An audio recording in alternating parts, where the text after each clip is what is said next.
Hello friends, welcome to my channel. तो आज इस वीडियो में हम बात करेंगे एचपीएसएससी हमीरपुर के द्वारा कंडक्ट करवाए गए एक एग्ज़ाम के बारे में।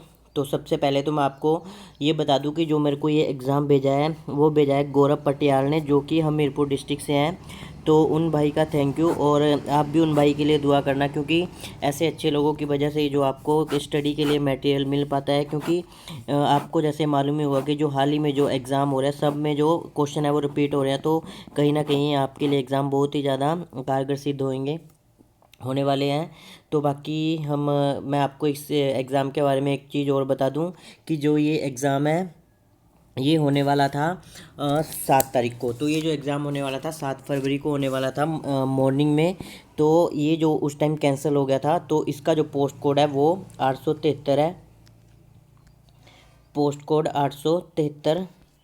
और अगर बात करें कि किस पोस्ट कोड के लिए एग्ज़ाम था, किस पोस्ट के लिए था, तो ये जो हविलदार इंस्ट्रक्टर की जो पोस्ट थी उसके लिए एग्ज़ाम था, हविलदार इंस्ट्रक्टर के लिए। तो उस टाइम ये कैंसिल हो गया था, किसी मतलब जो इनके एडमिनिस्ट्रेशन जो इन्होंने रीज़न दिए थे, तो जो इनके जो प्रशासनिक कारण थे उनकी वजह से कैंसिल होने की वजह से ये एग्ज़ाम पोस्टपोन हो गया था। तो काफ़ी ज़्यादा कैंडिडेट्स को मालूम नहीं होगा कि आज ये एग्ज़ाम था। तो ये 24 फरवरी 2021 को एग्ज़ाम था। तो ये जो पूरा एग्ज़ाम था ये जीके बेस्ड एग्ज़ाम था। तो इसमें जो हम डिस्कस करेंगे वो खाली फर्स्ट 100 क्वेश्चन डिस्कस करेंगे। तो जो बाकी के 70 बच जाएंगे उन्हें कल, क्योंकि कल कोई एग्ज़ाम नहीं है तो कल डिस्कस कर लेंगे, या फिर मैं इवनिंग में डिस्कस कर दूंगा बचे हुए जो 70 क्वेश्चन है। तो बाकी आप भी कमेंट करके बता सकते हैं कि जो बाकी बचेंगे क्वेश्चन की मैं उन्हें कब डिस्कस करूं। तो एक चीज़ और कि जो भी मैं आपको आंसर बताऊंगा वो एज़ पर ऑप्शनल आंसर की नहीं होंगे। तो जैसे ही आंसर की आएगी मैं इसी वीडियो के डिस्क्रिप्शन में उसका लिंक डाल दूंगा। तो आप उससे एक बार जो मैंने आंसर बताए हैं ज़रूर आंसर की से मैच करना, ठीक है। तो चलिए शुरू करते हैं कि जैसे फर्स्ट क्वेश्चन है कि इथोपिया का पुराना नाम है। तो इथोपिया का जो पुराना नाम है, तो यहाँ पे जो राइट आंसर होगा ऑप्शन ए राइट आंसर होगा। एब्सीनिया का ऑप्शन ए राइट आंसर है। तो एब्सीनिया का जो पुराना इथोपिया का जो पुराना नाम वो एब्सीनिया था। तो उसके बाद नेक्स्ट बात करते हैं कि भारत का पूरब से पश्चिम विस्तार है। तो जो भारत का पूरब से पश्चिम विस्तार है तो उसका जो राइट आंसर है 2933 किलोमीटर है। तो आप कमेंट करके बताएं कि जो उत्तर से दक्षिण विस्तार है भारत का वो कितना है, और वो इसी ऑप्शन में से है। तो आप कमेंट करके उसे ज़रूर बताएं, ठीक है। तो उसके बाद नेक्स्ट बात करते हैं कि मध्य हिमालय की सबसे लंबी श्रृंखला कौन सी है। तो जो मध्य हिमालय की सबसे लंबी श्रृंखला है वो यहाँ पे ऑप्शन डी राइट आंसर होगा, पीर पंजाल। तो जो पीर पंजाल है वो मध्य हिमालय की सबसे लंबी श्रृंखला है, क्योंकि आपको पता है कि यहाँ 3 श्रृंखलाएँ हैं और वो इसी ऑप्शन में है कौन कौन सी है। तो चूड़दार को छोड़ के ये जो मध्य हिमालय की 3 श्रृंखलाएँ हैं और इसमें जो सबसे लंबी है पीर पंजाल है। उसके बाद नेक्स्ट बात करते हैं कि मिजो पहाड़ी की सर्वोच्च चोटी है। तो जो मिजो पहाड़ी की सर्वोच्च चोटी है, इसे बताने से पहले मैं आपको ये बता दूं कि जो ये वीडियो है थोड़ा लंबा हो जाएगा, तो मैं एक्सप्लेनेशन थोड़ा कम करूंगा। और बाकी अगर किसी क्वेश्चन का आंसर गलत दे दूं तो आप उसे नीचे कमेंट करें तो मैं उसे पिन कर दूंगा, ठीक है। क्योंकि ये पूरा जीके बेस्ड क्वेश्चन है तो ये थोड़ा सा लंबा हो जाएगा। तो लेकिन जो भी क्वेश्चन आए हैं सारे मोस्ट इंपॉर्टेंट क्वेश्चन है, तो आप देखिए ज़रूर एंड तक वीडियो। उसके बाद बात करते हैं फोर्थ क्वेश्चन की मिजो पहाड़ी की सर्वोच्च चोटी है। तो जो मिजो पहाड़ी की सर्वोच्च चोटी है वो यहाँ पे ऑप्शन डी राइट आंसर है, नीला पर्वत। तो आप कमेंट करके बताइए कि नीला पर्वत को किसी और नाम से भी जानते हैं तो क्या नाम है, ठीक है। उसके बाद बात करते हैं कि कौन सी नदी रिफ्ट घाटी से होकर बहती है। तो जो रिफ्ट घाटी से होकर बहती है वो ऑप्शन डी राइट आंसर है, नर्मदा। जो कि ये नदी है पूरब से पश्चिम की ओर बहती है, नर्मदा भी और ताप्ती भी, ठीक है। उसके बाद नेक्स्ट बात करते हैं क्वेश्चन 60 की कौन सी मृदा कृषि के लिए उपयुक्त नहीं है। तो यहाँ पे ऑप्शन ए राइट आंसर होगा कि पीट तथा कच्ची मृदा कृषि के लिए उपयुक्त नहीं है। उसके बाद मैं आपको एक चीज़ और बता दूं कि जो जो भी मैं आपको आंसर बता रहा हूँ आप आंसर की से ज़रूर मैच करना, क्योंकि ऐसा हो जाता है ना कि ना चाहते हुए भी कई बार आंसर का जो क्वेश्चन का जो आंसर है वो गलत हो जाता है। लेकिन मैं अपनी तरफ से पूरी कोशिश करता हूँ कि मैं आपको अपना 100% दूँ। तो नेक्स्ट है कि ट्राम्बे ऑयल रिफाइनरी कौन सी कंपनी चलाती है। तो जो ट्राम्बे ऑयल रिफाइनरी है इसे ऑप्शन डी राइट आंसर होगा। इनमें से क्यों नहीं, क्योंकि भारत पेट्रोलियम इसे चलाती है। तो भारत पेट्रोलियम यहाँ पे ऑप्शन डी राइट आंसर होगा।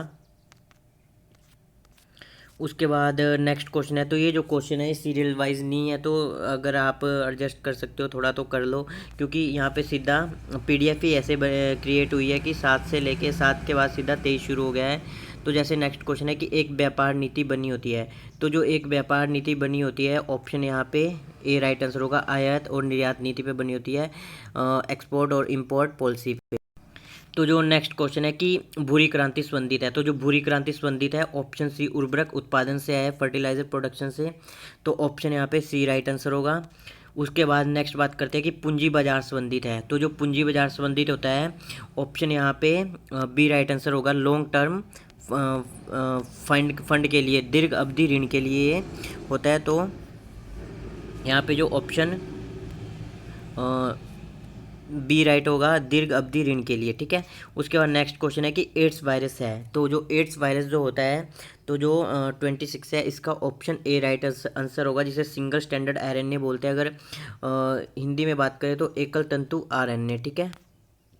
एड्स का वायरस होता है एकल तंतु आरएनए।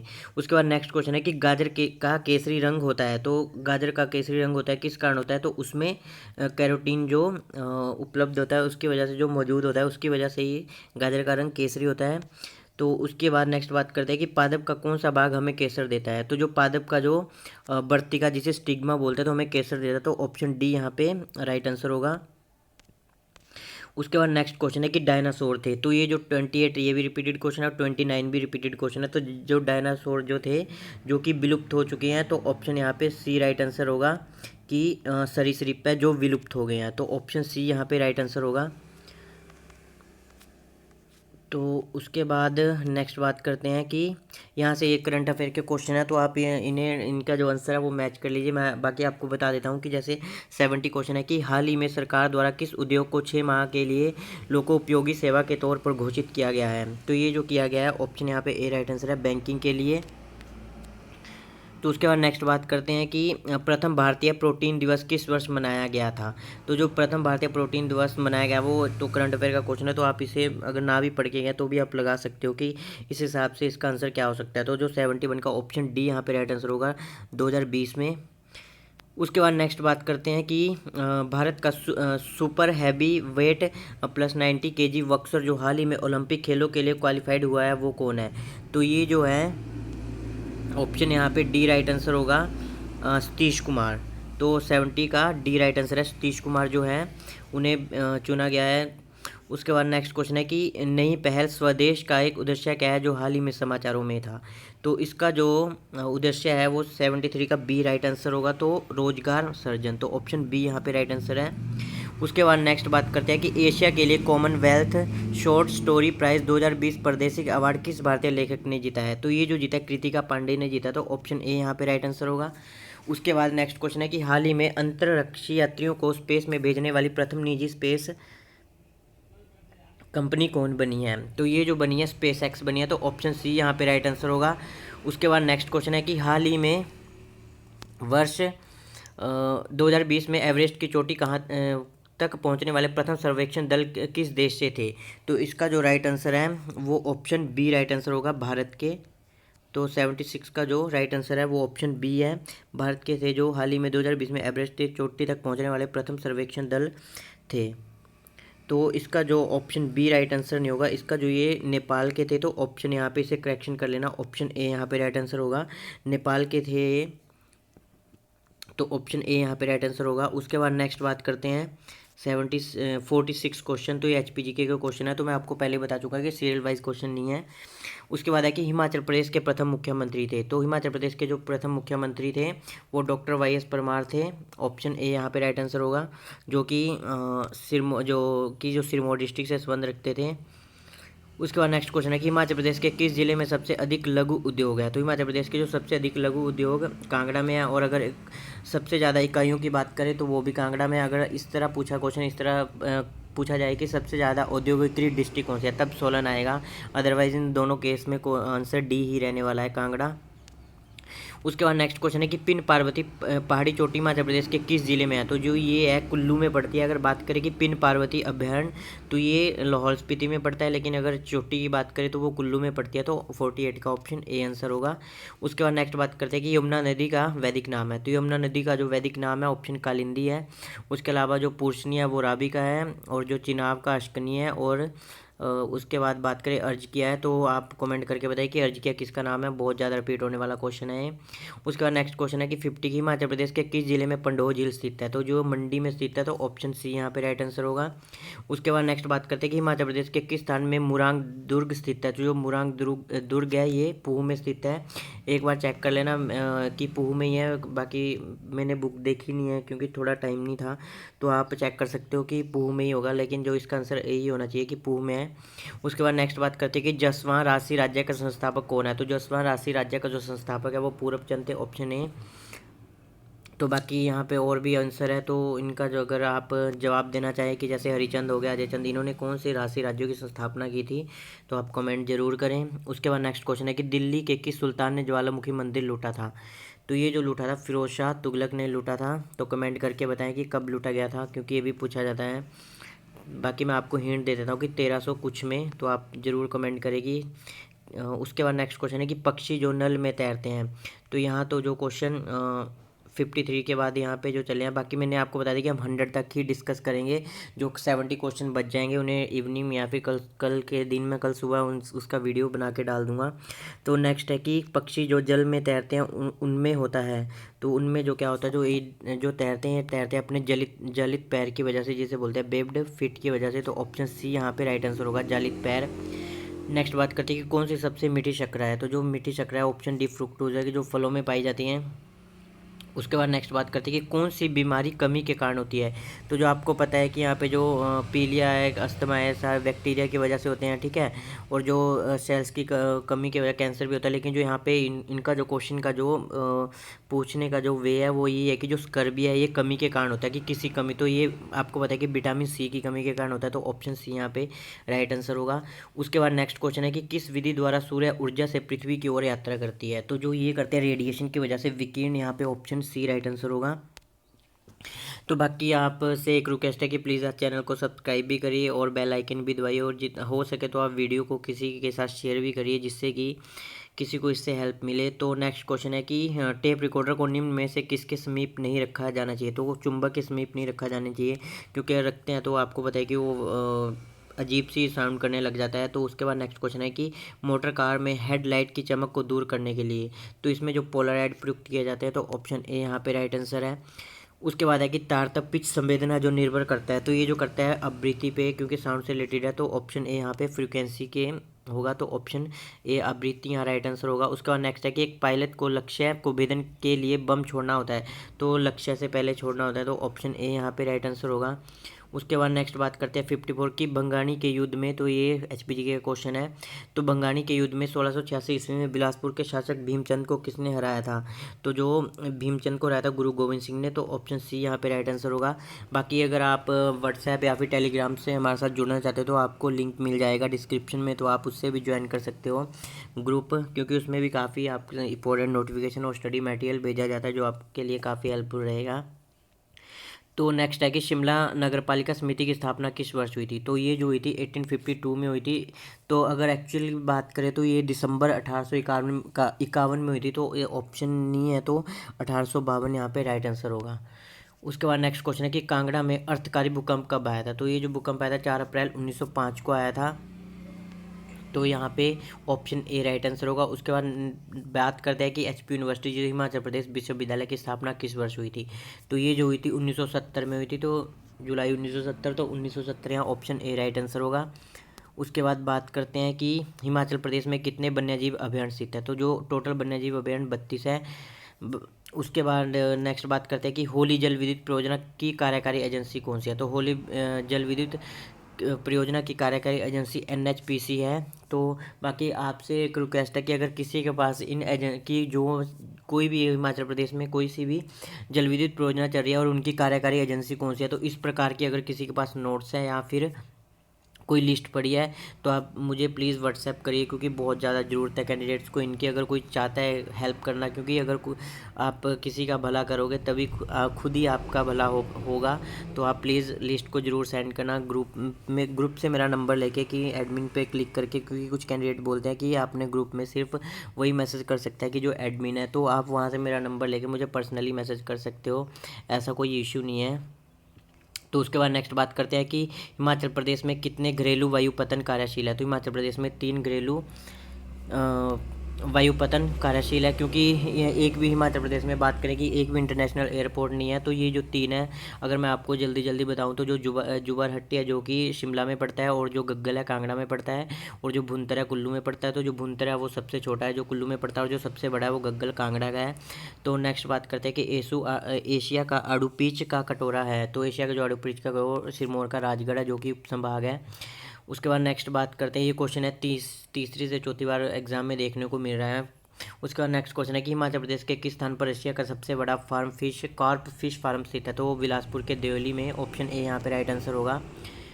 तो उसके बाद नेक्स्ट बात करते हैं कि भारतीय संविधान का आमुख जिसे उद्देश्य प्रस्ताव पर आधारित लिखा गया है। तो जो प्रस्तावना है जिसे मैं प्रेमेबल बोलते हैं, तो ये जो लिखा था पंडित जवाहरलाल नेहरू ने लिखा था, ऑप्शन सी यहाँ पे राइट आंसर होगा।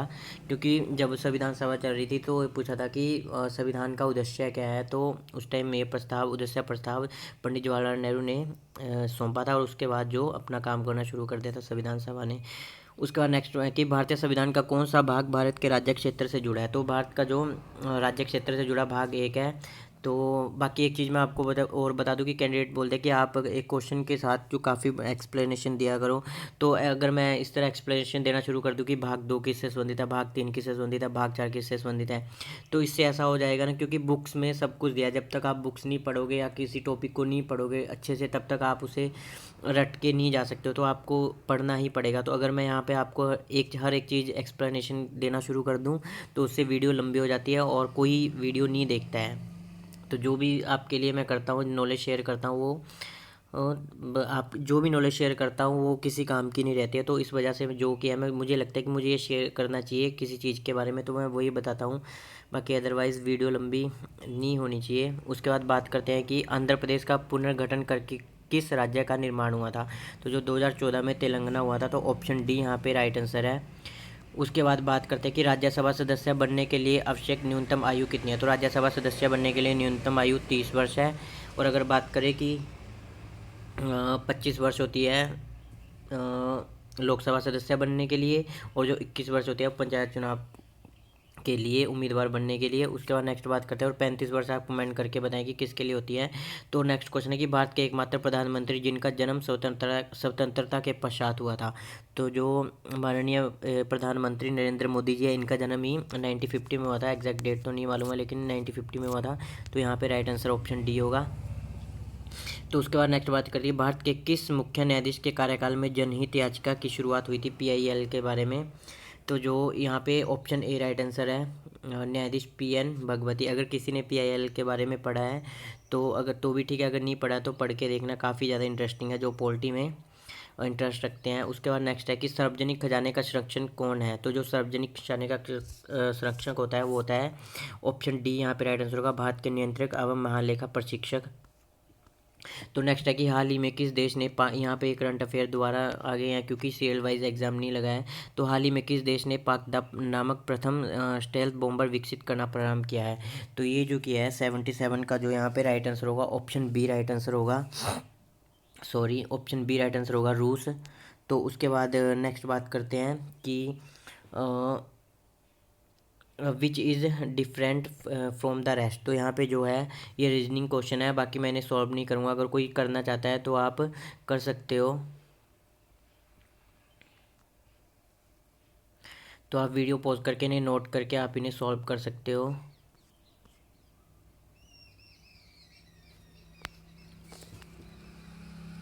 तो यहाँ से जो इंग्लिश सेक्शन शुरू होता है, तो इसके क्वेश्चन डिस्कस कर लेते हैं कि यहाँ पे जो फिल इन द ब्लैंक्स हैं कि जो अप्रोप्रिएट ऑप्शन है वो आपने यहाँ पे चुन के रखना है। तो जैसे कि the father advise his son to give, तो यहाँ पे जो अप आएगा ऑप्शन बी राइट आंसर होगा, अ बैड कंपनी। ठीक है। उसके बाद when I pay him tomorrow he dash everything I love I on him, तो इसका जो राइट आंसर ऑप्शन बी होगा कि when I pay him tomorrow he will have received everything I of him. तो उसके बाद नेक्स्ट क्वेश्चन है कि dash the rain stop the play had to be suspended, तो अनटिल, ऑप्शन बी यहाँ पे राइट आंसर होगा। उसके बाद बात करेंगे कि Ravish father was annoyed with him as could not dash his examination, तो इसका जो राइट आंसर ऑप्शन सी होगा गेट थ्रू, ठीक है। तो 89 का ऑप्शन सी राइट आंसर है। उसके बाद नेक्स्ट बात करते हैं कि ये वन वर्ड सब्सटीट्यूशन है कि the murder of A brother, तो मर्डर ऑफ ए ब्रदर होता है कि पैट्रीसाइड, तो ऑप्शन यहाँ पे डी राइट आंसर होगा। उसके बाद नेक्स्ट बात करते हैं कि ये सारे वन वर्ड सब्सटीट्यूशन है कि the place where public government और हिस्टोरिकल रिकॉर्ड्स आर केप्ट, तो अर्चीव्स बोला जाता है, तो ऑप्शन डी यहाँ पे राइट आंसर होगा। तो वीडियो थोड़ा लंबी हो रही है तो मैं जल्दी करवाने की कोशिश कर रहा हूँ कि ये a person who has no money to pay off his debts, तो इंसॉल्वेंट यहाँ पे इससे बोला जाता है, ऑप्शन डी। उसके बाद नेक्स्ट है कि an associate in an officer और इंस्टीट्यूशन, तो कलीग बोला जाता है जो साथ में बिजनेस या फिर काम करता है। उसके बाद नेक्स्ट क्वेश्चन है 94 की विक टू हाई 8 डिग्री, तो इसका जो राइट आंसर है वो हेनिस आएगा, तो ऑप्शन सी यहाँ पे राइट आंसर होगा। उसके बाद नेक्स्ट क्वेश्चन है कि करेक्टली स्पेल्ड वर्ड इज, तो करेक्टली स्पेल्ड जो है ऑप्शन डी इलिटरेट आता है कि अनपढ़, ऑप्शन नेक्स्ट डी है कि सिनोनिम ऑफ वल्गर। अगर आपको स्पेलिंग सही से नहीं दिख रहा है तो मैं बता देता हूँ कि इसमें LITERATE है, ठीक है। नेक्स्ट है कि सिनोनिम ऑफ वल्गर की असभ्य है, तो इसका जो सिनोनिम है तो कॉर्स आएगा, तो ऑप्शन यहाँ पे सी राइट आंसर होगा, COARSC। उसके बाद नेक्स्ट बात करते हैं कि एडमेट टू स्मेल ए रैट, तो स्मेल ए रैट के लिए अगर टू सस्पेक्टेड ट्रिक और डिसिट, तो ऑप्शन सी यहाँ पे राइट आंसर होगा। उसके बाद हिंदी के है कि जो शुद्ध शब्द है, तो जो शुद्ध शब्द यहाँ पे मुक्ति होगा, ऑप्शन ए यहाँ पे राइट आंसर है। अगर बात करें कि पावक में संधि है, तो पावक में जो संधि है यहाँ पे ऑप्शन बी राइट आंसर होगा, पो प्लस अक।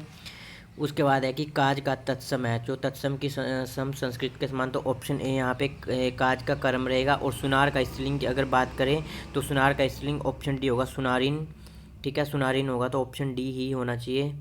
उसके बाद नेक्स्ट है कि 102 का नाग का बहुवचन है, तो नाग का जो बहुवचन है तो आप कमेंट करके बताइए कि इसका बहुवचन क्या होगा। मेरे हिसाब से जो है कि वो नाग ही होना चाहिए, क्योंकि नागे, क्योंकि बहुवचन नागे तो आपने कभी सुना नहीं होगा, नागों भी नहीं सुना होगा, तो हो सकता है कि नागों की नागों के बीच, तो आप इससे कमेंट जरूर करना क्वेश्चन को, ठीक है। इन दोनों में से एक होगा, बाकी जो मेरा ओपिनियन है वो नाग ही होना चाहिए। उसके बाद बात करते हैं कि निर्धन में समास है, तो निर्धन में जो समास है वो अव्ययभावी समास है, ऑप्शन ए राइट आंसर होगा। तो यहाँ पे से हमने 100 क्वेश्चन डिस्कस करने से, तो बाकी बचे हुए जो मैं कल कर दूंगा, ठीक है। तो उसके बाद नेक्स्ट और भी क्वेश्चन है कि जैसे हाँ ये भी है बचे हुए कि विद्युत का सुचालक है, तो आपको पता है कि ग्रेफाइट विद्युत की सुचालक है अधातु होते हुए, तो ऑप्शन डी यहाँ पे राइट आंसर होगा। उसके बाद नेक्स्ट बात करते हैं कि 39 की गैल्वेनीकरण, जिसे गैल्वेनाइजेशन बोला जाता है, इसके लिए कौन सी धातु प्रयुक्त होती है, तो इसके लिए जो जस्ता प्रयुक्त होती है, ऑप्शन बी यहाँ पे राइट आंसर होगा। उसके बाद है कि टार्टरिक एसिड नहीं पाया जाता है, तो जो टार्टरिक एसिड वो इमली, अंगूर और कच्चे आम में पाया जाता है, तो पालक में नहीं पाया जाता, जो पालक में पाया जाता है वो ऑक्जेलिक अम्ल पाया जाता है, एसिड, तो आप इसे खास तौर पर याद रखें क्योंकि ये भी क्वेश्चन रिपीट होता है। उसके बाद नेक्स्ट बात करें कि स्टेनलेस स्टील किसकी मिश्र धातु है, तो जो क्रोमियम, कार्बन तथा लोहा की है, तो ऑप्शन सी यहाँ पे राइट आंसर होगा। उसके बाद बात करें कि ब्लीचिंग पाउडर का रासायनिक नाम है, तो कैल्शियम हाइपोक्लोराइड, तो ऑप्शन यहाँ पे बी राइट आंसर होगा। उसके बाद बात करेंगे कि हिमाचल प्रदेश का राज्य पुष्प है, तो जो ये गुलाबी रेड ड्रोन, ऑप्शन डी, गुलाबी बुरांश भी बोला जाता है, तो रेडोड्रोन यहाँ पे राइट आंसर होगा, ऑप्शन बी, जिसे गुलाबी बुरांश कहा जाता है। तो नेक्स्ट क्वेश्चन है कि हिमाचल प्रदेश के किन्नौर जिले का मुख्यालय कहाँ है, तो ये जो रिकांगपिओ है, ऑप्शन सी यहाँ पे राइट आंसर होगा। उसके बाद नेक्स्ट क्वेश्चन है कि जनगणना 2011 के अनुसार हिमाचल प्रदेश की साक्षरता दर कितनी है, तो जो साक्षरता दर है वो 82.80 है, तो ऑप्शन ए यहाँ पे राइट आंसर होगा।